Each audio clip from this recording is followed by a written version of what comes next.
Hey, welcome to the sit down. I'm your man Rod Love.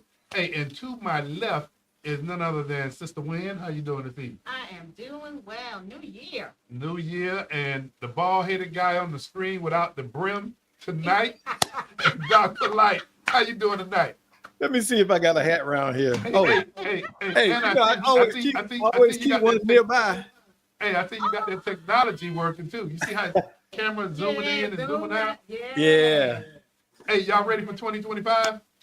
man, I'm ready. This is gonna be a great year. I just feel it. I think I think we're gonna see some exciting things and um, just continue on our journey of educating and transforming. The community and people. Around. And let me say this. I know y'all know I can talk, but I want to say this because I want people to hear my heart on this. The two people on the screen with me are some of the most genuinely community oriented people you'll ever meet. Their heart and their desire is to help the community at large prosper. It doesn't matter about race, creed, color, or class. It's about helping people become their best and be their best. Because let's face it, when my neighbor is better, I live better, and But that's but what you the know what? job. But you know what, Doc? You hit something on the head, man. And yeah, we're gonna get into our discussion tonight. But you know how people go into the new year, and I ain't gonna lie, I used to be one of them. But go into the new year and start talking about New Year's resolution. Hey, you know what? I stopped that, and I ain't ashamed of my age, but I stopped that about 20 years ago because I don't wait till New Year to start declaring I'm gonna live good or live better. I strive to live good all year round. I don't wait for a new Exactly, year exactly. to say I declare I'm gonna do this or y'all see me. Hey, there's some seasons that come around and then I start telling y'all my suits fit me too tight. I need to lose some weight. I'm not waiting till the end of the year to do Right, it. right, exactly, That exactly. is true. That But is that true. comes with our social conditioning, where we are taught these things. We celebrate birthdays and all of these other holidays. Every month now has a holiday in it. It's Super Sister Month. We went from having a birthday to a birth week to a birth month. Hey, yeah, you know what, Doc? Right. Though, you know what? See, Doc taking me off script, but you are so right that now and these my friends. I love my friends. Let me go ahead and qualify. I love y'all. Some awful, but I got friends now that they talking about. Okay, this is my birthday month. I'm celebrating my birthday all month, The whole month. the whole month, and it sounds good to me, but come on, Realistic. come on, come on. Yeah, I Every remember. day. I remember one of my sister-in-laws asked my wife talk about what you doing for your birthday month. I said, I'm shutting that foolishness down right now. You got one day, just like everybody else. I don't do birthday months. Birthday Okay. months. Hey, I've sat there and my birthday has come and gone, and I didn't even remember. It's not that for me. It's not critical. It's just like the holidays. I don't truly celebrate the holidays. Why? Because I try to live an example of the holidays every day. Every day. Every day. Yeah, And so it's no different from any other day. yeah. It's Well, got me. well, listen, I'm going to tell you, I'm not going to forget my birthday because I'm going to remind my kids my birthday is the shortest Hey, month. hey. If you got to remember your birthday in February, hmm February okay. 17th, Yep, See, my the my shortest oldest month. daughters is in February, my son and my wife. So, hmm Don't forget but them. let me ask you this: why won't you forget your birthday? How critical is it to you, and why? I look at, to me, birthday to me is I'm here another year. I look Mhm. at a life. milestone, Yes. and a lot And of and people I'm can't celebrate them and I'm milestones every about year. to reach that Cause milestone. yeah, Yes. And you're so right. I'm just glad to see another year because, like Mr. Love said, some are not able to even come as far as I am with my birthday, and some don't wake up the next morning. So I'm just thankful that I'm alive to see another birthday. That's the way I look at it. I won't begrudge you to celebrate a whole week. I understand people take off their birthday week, but the month, come on, come on, hey, stop, come on. Miss Love, this is my birthday month. I can work from home. Miss Love say, you want a job? You can come on. Birthday week, you can get your I arms got around my it. day, yeah. But But the whole month, oh, no, man. that's too much. That's too much. Yeah, so February, huh? but you got to take those moments to celebrate yourself all the time. You should be celebrating yourself all the time, as Yeah, often as you can. You shouldn't just get jewelry on your birthday. You know, when we first got married, I was I hope so. I was one to buy stuff for my wife, but then I found out that wasn't her love language. Her love language is pack a suitcase and go to Jamaica, or to the beach. Now, if I could take that girl to the beach every day, she'd go, huh? she'd go, Yeah. and she'd be just as content. Yeah, and just like that, Doc, it's the small thing. Right. It doesn't have to be anything extravagant. It's just Right. a small thing that. Because a lot of times those grand gestures get lost. Here's a perfect segue into when you talk about those small things. Mm-hmm. Tonight, punch list, Doc, I'm gonna dive into it. The punch list is, we talk about do better, be better, and we're talking about we shouldn't wait till the new year to do it, but let's go ahead and get into this constructive conversation. And that conversation is, and Doc, I'm gonna take it almost verbatim, and thank you, man, for the night. Today, we're gonna have our conversation about how we dive into the essential goals of whether you're providing an after-school program, a mentoring program, senior citizen services. No matter what it is you're doing in social services, you need to measure what it is you're doing. Yeah.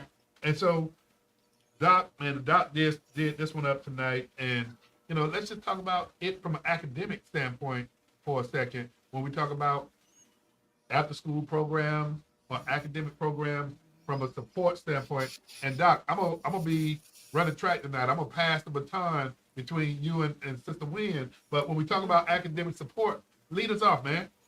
Well, one of the things that we're finding out through research and empirical evidence over the last couple of decades is that there's a holistic way to teach, and one of the things that's emerging is social.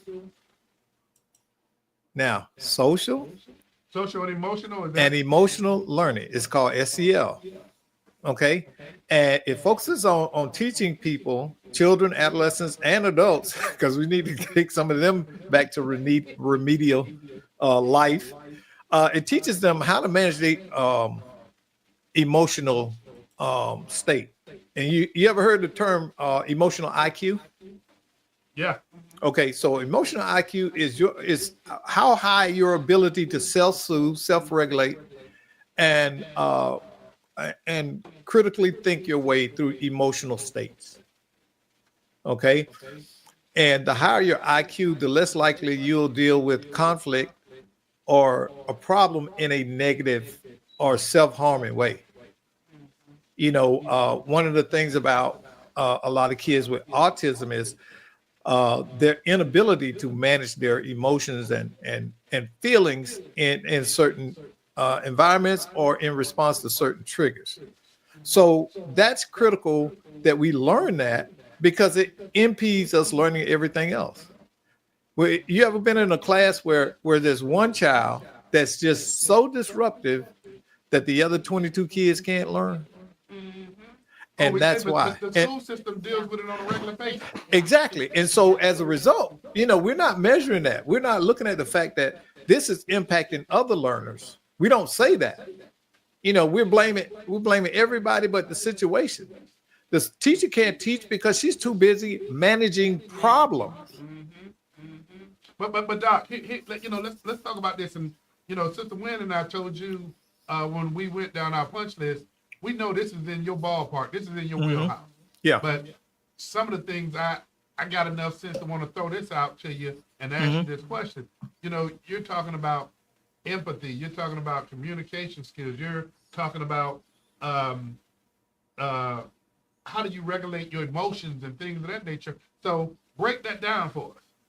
Well, in relationship to like after school and mentoring programs and social services, when you don't have a basic emotional IQ, it impedes you receiving any substantial services that these agencies can provide, because just like the teachers, they're going to be dealing with your issue, your emotional issue. And so that's why we got to go to social and emotional learning.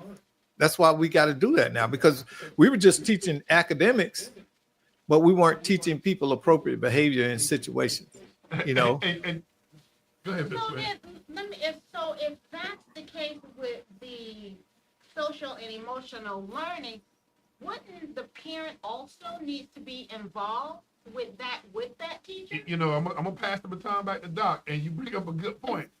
But from my perspective, how would a parent know what they don't know? You know, Yeah. and so, you know, Well, when we talk about, go but ahead. that's where things like an IEP come in.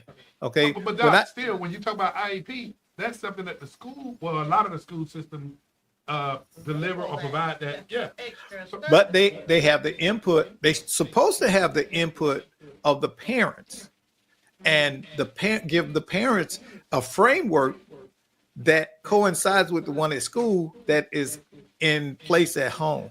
Hey, Doc, You understand? So we're not speaking in code. IEP. Come on. I know what it is. Individual education program.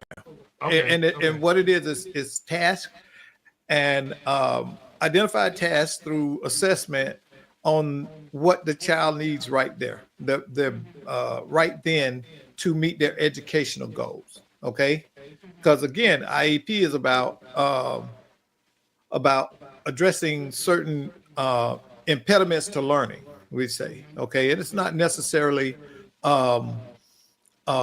bad things like behavior. It could be something like health. Okay, a child that's frail and fragile can't sit there 8 hours a day and do that level of work. So we got to tailor a program. You know, he might do 20 minutes of work, and then he rests for 3 hours, or she rests for 3 hours. Then we come back and we do the next segment. It's individual is the key word, educational program, and it's to meet their educational needs. And Okay. Now, the crazy thing about it is they often try to make it in line with peers, and that's the craziest thing to me. And I When you always say make it argue, in line with peers. What do you mean? what do you mean? they want this, they want same or similar academic outcomes, At and the that's level. that's just not. You know, people don't want to say the child is, for lack of a better word. Now, y'all don't be calling me. I don't practice no more. I'm retired. So I'm going to use this word, but they don't like to use the word retarded. But retarded means held back. Okay. It means something is impeding your growth, retarding your growth. So that makes you different. And I can understand the stigma behind it, because it's not a word that I really like, Right. because it doesn't encompass it. I like different ability, because everybody learns differently. Some people are tactile, some people are auditory, okay, and some are my mind went blank right there, but it's tactile, auditory, You're and telling me when we had- visual learners. Remember we had Mr. Is it Henley that was on the show? Yes, with his son. And he talked about the things Doc Yes, Yeah. talking about. Yes. Yeah, and so in that, one of the things that we're not doing is creating a continuum of intervention from school to after school to home to address the things in that child's life. And it just imagine if school, after school, and the parents were all on the same page. Oh, the classroom would be a Right. lot better. Right, than what because they it are now. yeah, because that will shape the child's interaction and expectation.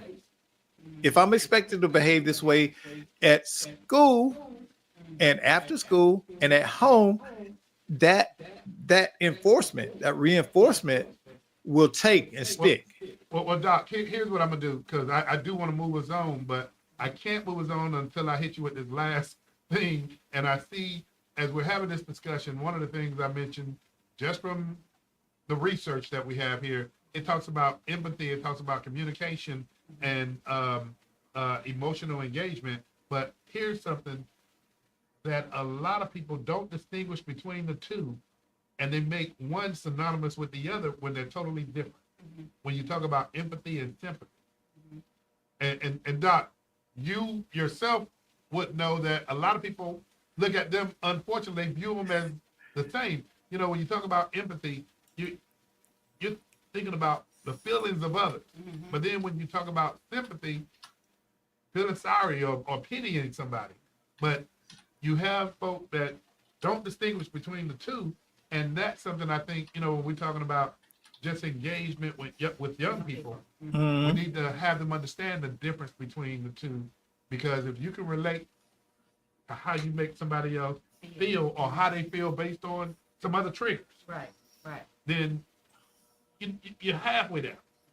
Halfway. That's the key. Halfway. But Okay, and here's a simpler definition of it. Empathy is understanding the emotion. Sympathy is feeling the emotion with the person. See, when you have empathy, you understand how that Correct. person will feel or what they're experiencing emotionally. And for counselors, it's an impediment to have that sympathy. I can have empathy, but my job is to get you to find a solution to the problem that is making you unhappy or impacting you. See, you know, it's like your kid. You know, daddies will say, when the kid falls, dad say, "Okay, you all right? Get up, let's go." Mama run over, "Oh, my poor baby," and that's a great illustration of both sympathy and empathy. Man, I'm about to put us back on the right course, and you about to take me right off of that course because Doc is going down a path for another show when you want to talk about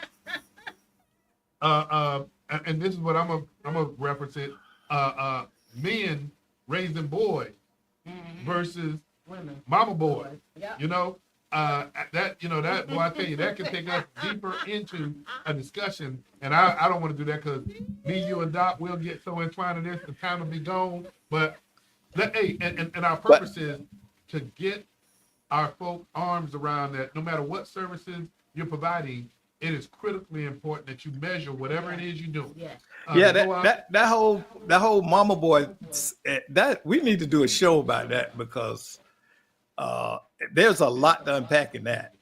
Well, it's a lot to impact. Yeah, he kept taking me off script. It's a lot to impact. Yes, it is. But you know what? I think there's a lot of tragedy that's taking place because you don't see. I mean, I see, and we always talk about this new young generation is a totally different generation. Yeah. You see more young men that are not picking up the torch of being a man yet.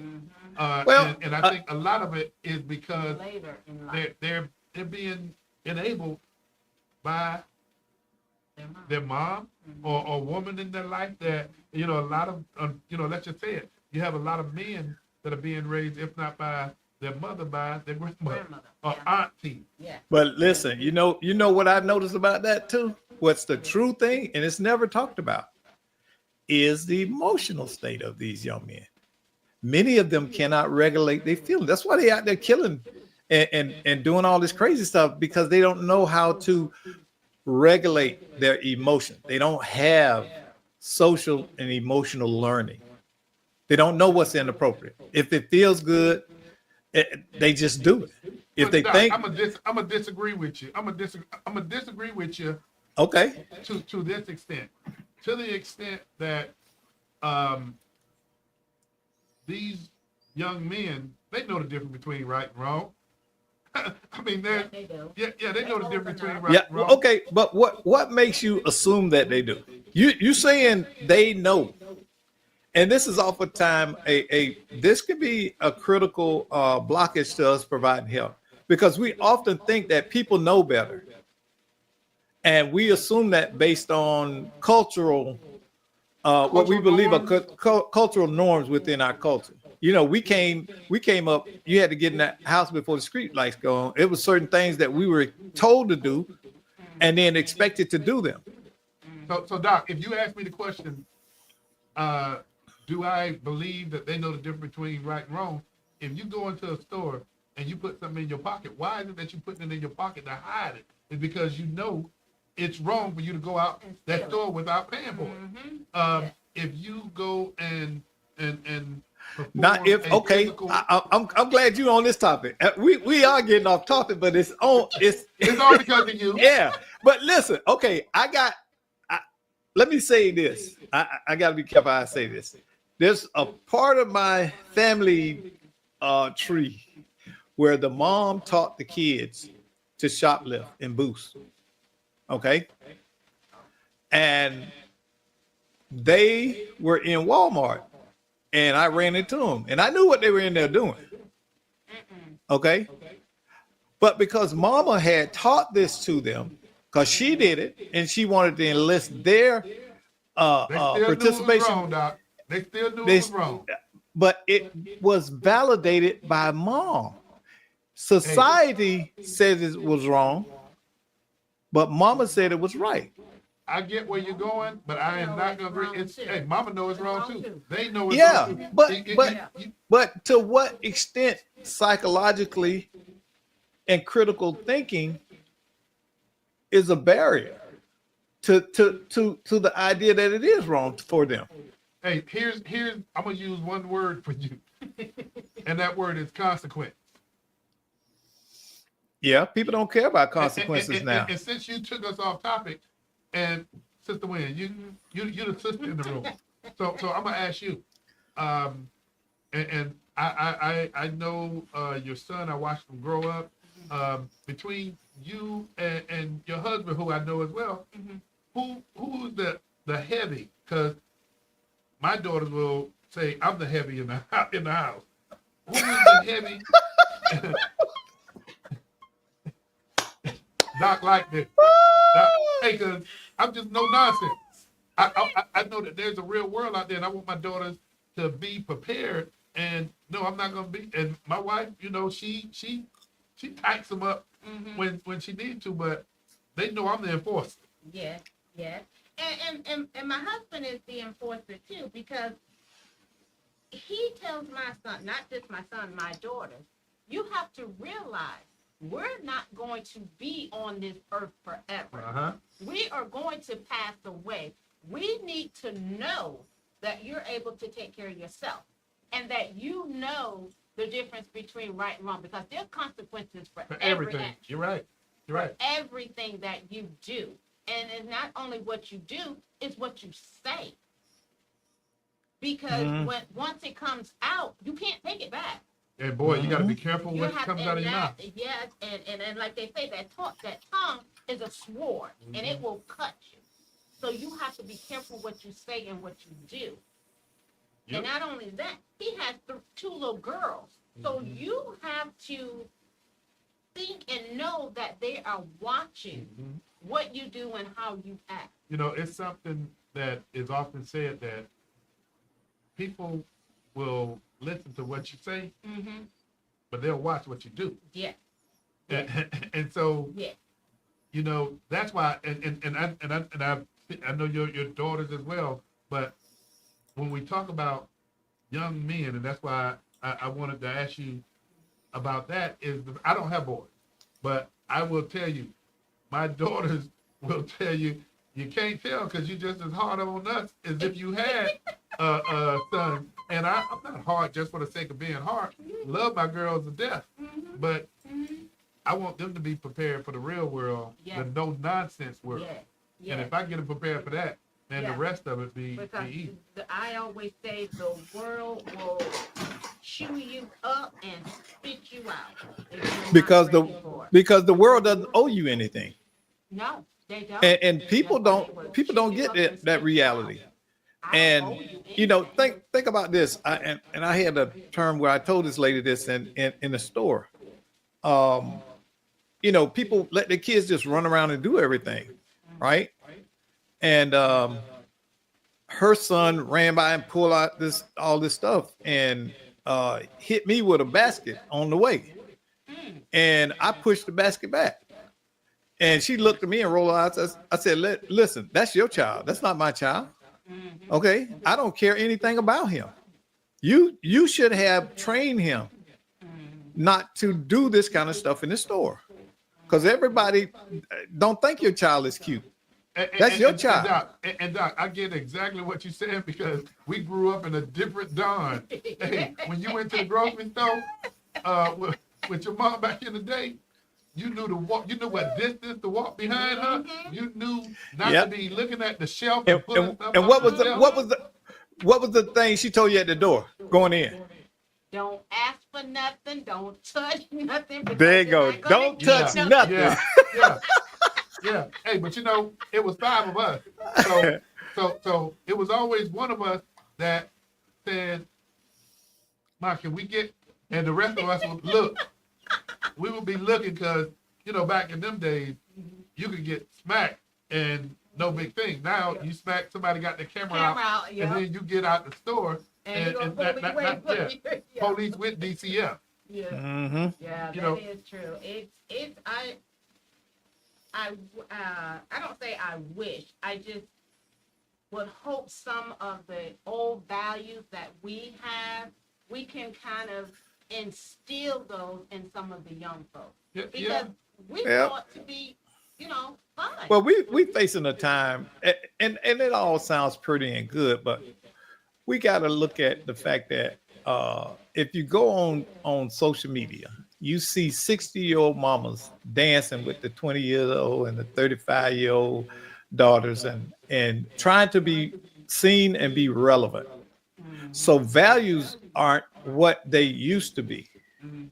These people don't know modesty. They don't know appropriate behavior because everybody else is acting just like them. Yeah, but you know, and Doc, you're right on this point.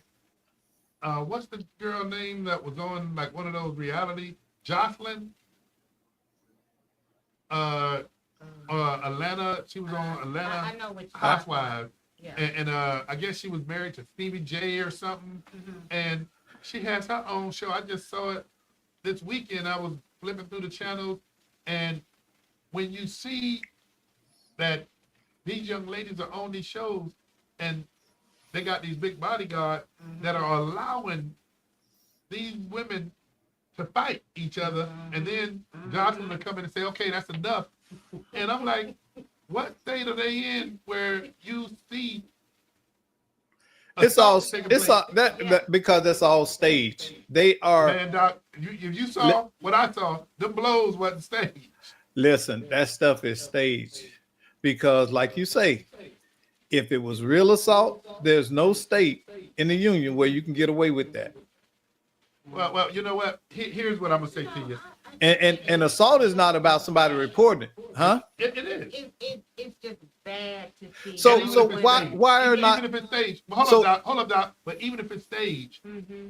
think about the message that you're sending to everybody else who Right. don't understand. Just like WWF or WWE. Now that's staged, but people, that is a big money maker It is. for something that's staged, and all you see, and I like that WWF. I remember do Hulk too. Hogan and all the boys, Yes, but I Dr. knew it was Rose. staged. Yeah. Yes. You know, so But for us to even be on television doing that type of thing is. Wait. You said us. Ain't no When I us. say That's us, them. I mean, well, them. I mean, But But I see- know what you, but I know what Yeah, you, I know, but we are on not. television doing that type of thing. It makes us like, how was you brought up? Is that all you know? Let's see something positive that you're doing, not just. Hey, but I'm gonna take you back because I don't want the audience to think that, okay, we're sitting up here identifying just these African American shows. I'm gonna take y'all back to the days where this thing started. When you go back to the Jerry Springer days, Yeah, Oh, I forgot. Yeah. you know, Jerry Springer, Yeah. Yeah. Ricky, was it Ricky Lake? yeah. See, people Yeah. don't remember them, Yeah. But but what's the they were other the lady? pioneers.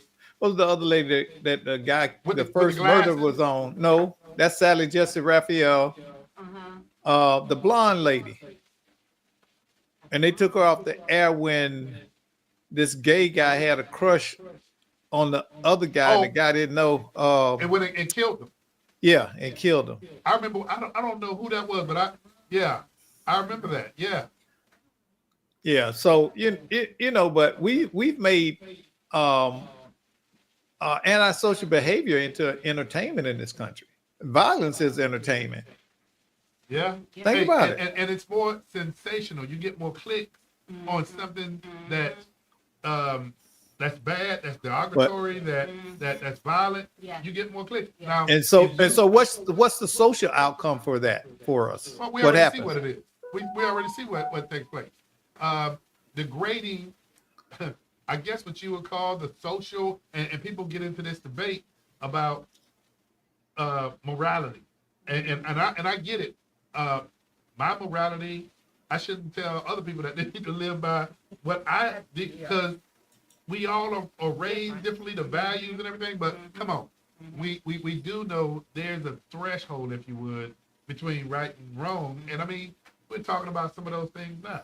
But we all been raised differently, but there's some of the same values that. Right. everybody Yeah. There are should have. I agree. There are universal values. Yeah.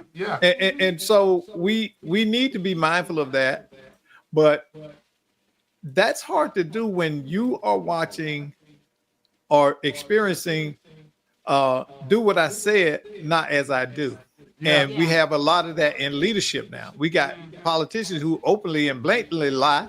They know you know that they know they lie, but they still lie. But you know what? We're having this conversation, and you know, just like Let's Talk Nation with attorney Greg Jackson and myself, our objective is the same as Let's Talk Nation, and that is, yeah, we can continue to have this conversation, but where do we go from here?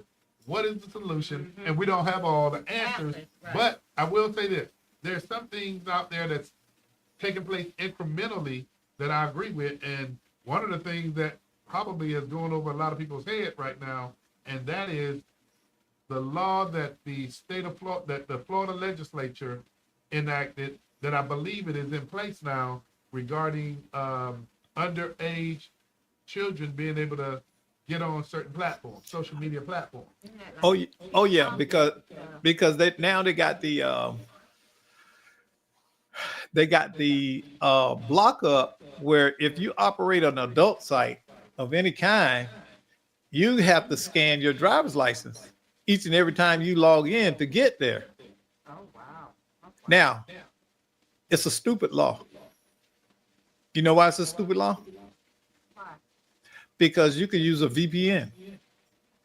And To block. it's when not you come- a VPN. It's just in Florida. So all you gotta do is turn on your VPN and go But go Doc, onto let the me ask you site. this. But let me ask you this, because I don't understand that. I mean, I thought the VPN really disguises where you're accessing. People can't know where you're accessing the internet from. Is that correct? Right. Okay. So I'm sitting in Florida. My VPN is set up for Seattle, Washington. Okay, I get it. But you know what? Here's what I'll say. That incremental step with having to show your driver's license, which has your date of birth on it, at least that's a barrier for some children who shouldn't be on the internet. listen, the kids know the tech better than you do. But Doc, so you said 100% of kids got that smartness that they're gonna figure a way around. I mean, Think that- about the things you used to share with your friends when you found a lick or you found an opportunity to get over when you was a kid. man, All the kids knew it. hey, I'm Fannie Mae's son. So you ain't Fannie gonna tell Mae on was- yourself. Hey, Fannie Mae was hard on us. I didn't know what the inner city looked like till my sophomore year of college. So what I'm saying is, Florida's population is like 20 million people or something like that. What I'm saying is, and I don't know what percentage of that population is kids under 18, but I'm throwing out a number. Let's just say you got 3 million kids out of 20 million that's under 18, and that driver's license check, while you may have a lot of smart kids that know how to get around it, if you stop 1 million from getting to that adult site, That's good. that's good. That's a start. Yeah. But listen, in that culture, that information goes around so fast. Like, do you know how to get the ink out of money from bank robbery? I never thought about that, Doc. See, it's about circles. Don't put nobody on those. Don't put us on. I'm not gonna tell you. I'll tell you off the air. Hey, I'll tell you off the air. Why? Because listen, the circle I once traveled in, that kind of stuff was passed around as information. Hey, I be trying to get dollars with doggone writing on me. You talking about getting ink out of, man.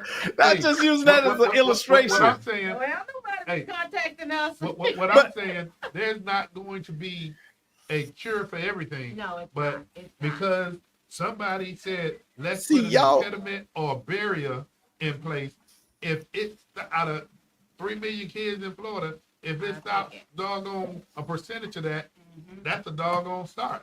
And out of that wide net, you definitely are gonna be saving some kids' lives that would go on a site and mess around and a super predator identifies them. So Exactly. End up meeting Yeah. somewhere and yeah, we're not gonna fix everything 100%, but in increments, whatever we can do, Yeah.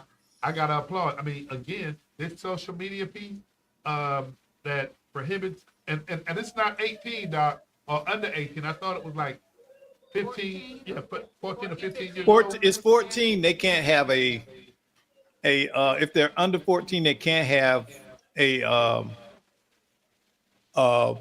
A platform on a on social platform. media. Yeah, they can't have an account. Hey, but Doc, and Sister Wynn, here's something that I did with my kids, and I think about it, and I think, with a car, when you are, 15, you can get your learning permit or Learning something. permit, have to drive a year. They have to drive a year, and then, then you go back and get your operators, but you have to be learning, you have to be training on Yes. how to drive. Yes. So here's what I did with my daughter, and I still have one that'll be 18 next week. One is 22, and my baby girl will be 18 next week. I realized that if I just didn't let my kids get on social media, and then once they turn 18, and even 18, my kids don't walk around talking about I'm grown. Not the feet. Not the feet. Now they might slip and say something like that to their mama, but not to me. But anyway, I had enough presence of mind to know, don't hold them two girls back, and then they turn 18, and then they go on social media and not know how to manage. Yes. And so Yes. while you still can kind of ball their shirt up in your hand, you know that old man ball your fist, ball your shirt, jack up. Listen, still- see, why- you're a good daddy because a lot of folks don't understand that the impact that fathers really have on their daughters. When a girl sees her father perform and act in a certain way, that becomes her model for what men are. Yes. So Yes. a daughter raised with a father who he does what he says, he does not mistreat them, is going to be very selective in who she chooses to have in her life. Hey, well, anyway, they sometimes I'm sure they didn't love me all the time based on But what, that's life, and though. based on what Doc, because Doc is giving a plug for our responsible fatherhood initiative. But I hear- it's I hear it's the not plug. it's not your job to be loved by them. It's your job to love them. Man, my job is daddy. And Doc, I set him up so he can throw that plug in for responsible fatherhood. But we do have an initiative, and Doc and Sister Wynn are directly engaged in this initiative. But we partner with the Experience Christian Center with Bishop Derek McCrae, who operates a responsible fatherhood initiative, and we also partner in Seminole County with No limit, Mr. Purnell. Pernell Bush with No Limits. And basically, that objective is an introduction to responsible fatherhood. Right. And y'all notice I didn't just say fatherhood, responsible fatherhood. And Doc, if you would, and then I'm going to pass the baton to Sister Wynn, give a little piece of the curriculum that fathers are engaged in and why it's important. And we're not telling anybody how to be a father. Well, I hope you don't mind. I'm gonna play my little spiel here. I'll let them hear it. Okay. Responsible for the survival of their families, often engaging in Turn it up some. You still can't hear it? Nah, Doc, that ain't. We gotta Okay. keep going. All right. So anyway, responsible fatherhood is about empowering men who may not understand what it means to be a father in its fullest.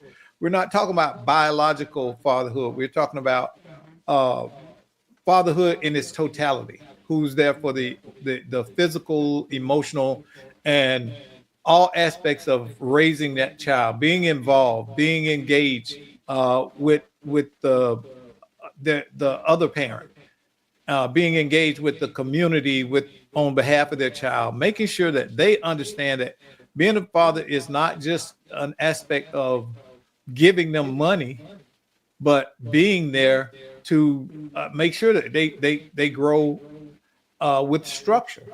I'm glad Doc said that money part because what Doc just said, and I'm gonna interpret for you. Being a father doesn't mean I'm your gravy train. Hey, Yeah. Doc, so Doc hit it right on the head. So, Queek, give your perspective on our responsible fatherhood initiative that being facilitated in Orange County by the Experienced Christian Church and in Seminole County by No Limits with Pernell Bush. Give your perspective on this initiative.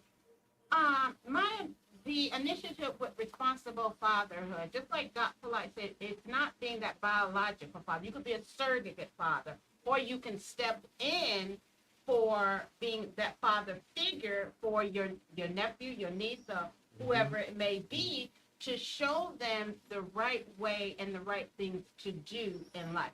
It's manage your money, management of money.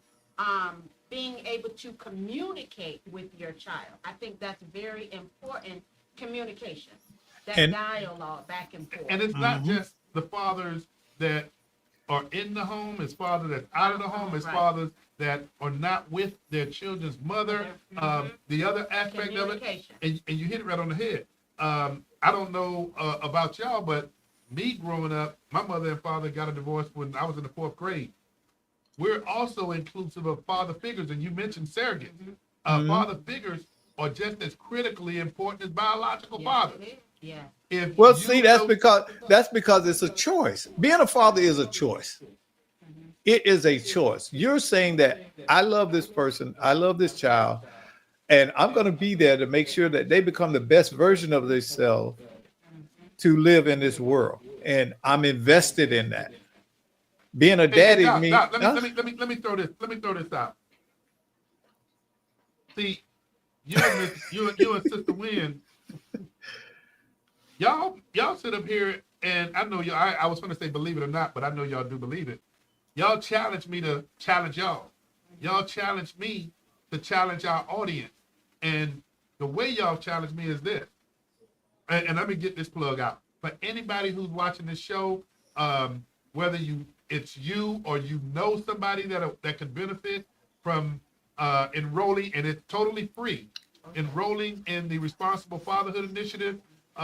Please, and Doc, if you get this going across the bottom of the screen, you can call 407-494-2406 when the person answers the phone, let them know that you're interested in the Responsible Fatherhood Initiative in Orange County or Seminole County. Give that phone number one more time. 407-494-2406. Call and let the person who answers the phone know that you're interested in participating or enrolling in the Responsible Fatherhood Initiative for Orange or Seminole County. But here's what you two have challenged me on. Even though the title is called Responsible Fatherhood, I pride myself on being the best daddy that I am to my daughters. And the reason why I say daddy is because anybody can be a father. Yep. You're right. Anybody can be. Donation affirmed. Yeah. Anybody can be a father. For me, and I could be wrong, Doc, and I don't mind, Sister Wynn, being wrong. Okay. But a father, I'm gonna just say, you can lay down and get up and find out you're a father 9 months later. The difference is when it comes to me and my role with being the daddy to my daughters, or being a what you want to call father figure, being that daddy figure to some of these young men that I watch grow up. When they call me and ask me, "Hey, Mr. Love, she doing this, man, I feel like doing that." I tell them, out of love, being that daddy figure, if you would, no, you do that, you're gonna get in trouble. Yep. Consequences. We gotta discern, and we also need to educate. I love the title, Responsible Fatherhood. Lovely title. But which one do you value the most? Being that father or being that dad? Which one? Well, so many young men are anchored in the idea or the understanding that their father not being there somehow impedes them from being a great father. I didn't meet my father until I was 13. He was always a voice on the phone. Now, what that did, that was a negative experience for me that I turned into a positive. And I never wanted to be the kind of daddy that he was. And so I didn't want kids all over the place. I didn't want to not be detached from my kid's life. And unfortunately for me, there was a period where I had to, but that's a whole show. That's a but Doc, because we got a few minutes left. I think it's critically important because I hear Doc, and you don't often hear Doc reaching for words, because I hit him with something that we've never talked about. Right? Yeah. The difference of, we've prided ourselves on this fatherhood thing, but Yeah. we need to go ahead and maybe for the next show, we put this promo out, which holds a high value. I mean, we got a lot of folk that aspire to be a father one day, but boy, there's some tough things that come with being a father, and that's that being a daddy. We need to have input from the people to talk about their dads, because one of the things that we will find out is that actually African Americans are the most engaged fathers with their children. It's a dishonest stigma that's been attached to Black men as being absentee fathers, or we allow Black women to go around saying they're a single parent. How can you be a single parent? It takes two people to make a child. We're gonna follow back up on that. You're not See a what's on single- the wall down there, Miss I Wynn. think Yeah. to me, daddy. I'm a daddy's girl. And watching my dad with his work ethic, watching my dad communicate with his mom, and not only that, with my mom, it was like that was my dad. My dad is the one who taught me how to tie a tie. Well, you know what? On that note, Attorney Greg Jackson taught me this. He taught me how to keep people ready for the cliffhanger. And you and Doc, y'all don't respect the time. y'all don't respect the time. But here's for our viewing audience. Hey, next week, and we're gonna put a promo out so that we can have you join in. But the conversation is going to be the difference between a father and a daddy. Which one do you value the most? Or do you value them both the same? So, hey, Dr. Yeah, Malak, what's more important, being a father or daddy? I like the way you Okay, I said that. like the way you said that. Hey, to everybody who tuned in to the sit down, hey, we appreciate you. We love to have you. Tune in next week.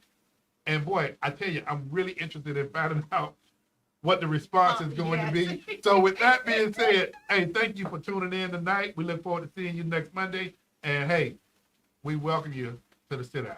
See you next week.